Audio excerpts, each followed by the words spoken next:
My name is Lawrence Daly. I am a forensic child sexual abuse investigator, interviewer, and educator.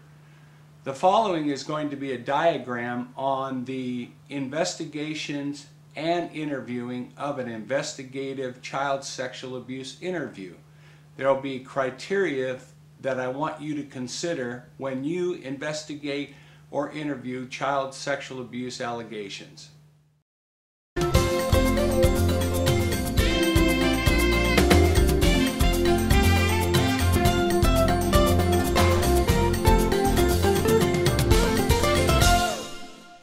Bullying and child sexual abuse, peer child molesters, two newly recognized crimes.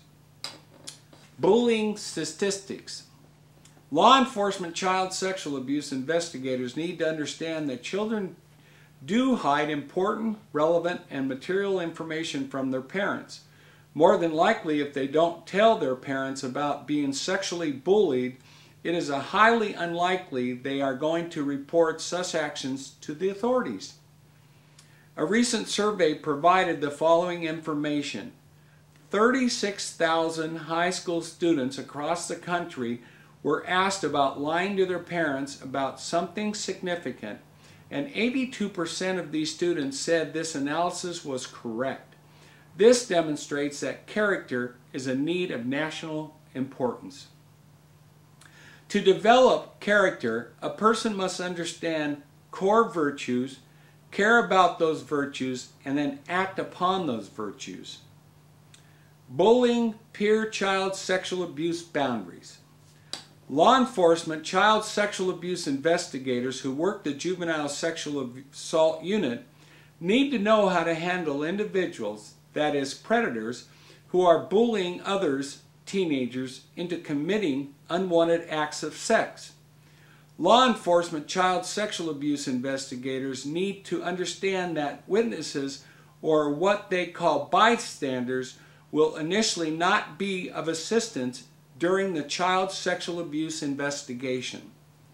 Boundaries will not be set by law enforcement. The boundaries will be set within the peers. Law enforcement child sexual abuse investigators need to ascertain from one of the peers what are the acceptable sexual boundaries, who enforces the boundaries, and who punishes those who violate these boundaries. Law enforcement child sexual abuse investigators need to isolate the witnesses so the other peers cannot view the witness being interviewed by the investigators in any fashion. Investigators need to understand there are repercussions within the peers, that those who talk to the police will be dealt with by the enforcers within the peer group. Victims of bullying peer child sexual abuse has become a major incident within the school grounds. Victims are sexually attacked outside of the school grounds to inside the school, that is, bathrooms where cameras cannot find them. School security is not scrutinizing the students, and so forth. Peer child sexual abuse. Law enforcement child sexual abuse investigators need to understand that bullying is not the only method of peer-to-peer child sexual abuse acts.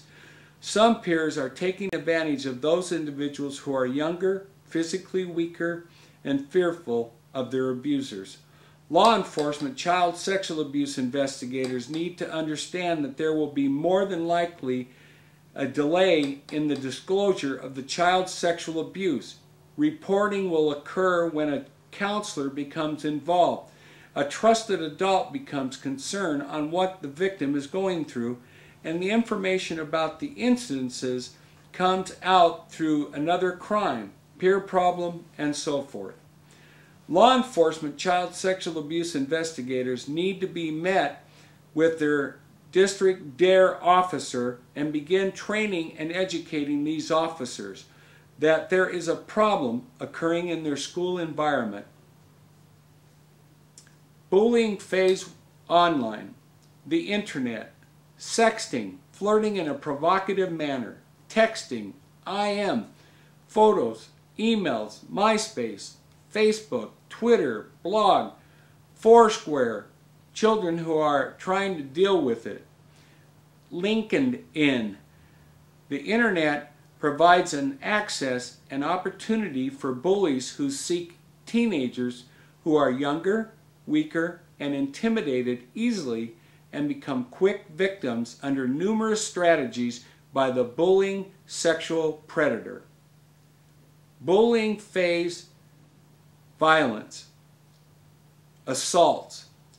Girls are becoming more aggressive, where in the past they were more verbal. But over time, assaults are very common. Law enforcement officers need to be aware that bullying has different levels of violence. Law enforcement, child sexual abuse investigators need to understand bullies will take the violence to the level necessary to accomplish the Child Sexual Abuse Act.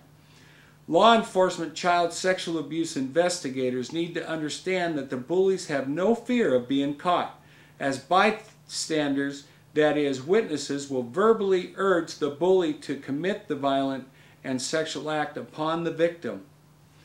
In recent years, some of these violent acts are being videotaped and posted on venues such as YouTube.